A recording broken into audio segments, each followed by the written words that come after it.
আলাইকুম। আজকে আপনাদেরকে একজন বিখ্যাত লোকের সাথে পরিচয় করিয়ে দেব। আমাদের গ্রামের একমাত্র এচাই কষ্ট ওরফে সাইফুল। তার ঝালমুড়ি এমন কেউ নাই যে না খেয়ে দেখেন এখনো বসে বসে খাচ্ছে। তার ঝালমুড়ির যে এত স্বাদ আর এত ফ্লেভার আপনাদের না বলে বোঝাতে পারবো না। দেখেন এখানে এক বস্তা মুড়ি ছিল, প্রায় আধা বস্তা খালি হয়ে গেছে।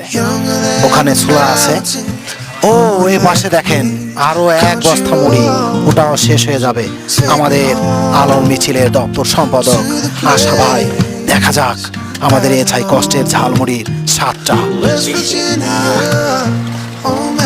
ভাই স্বাদটা সেই স্বাদ, সেই স্বাদ।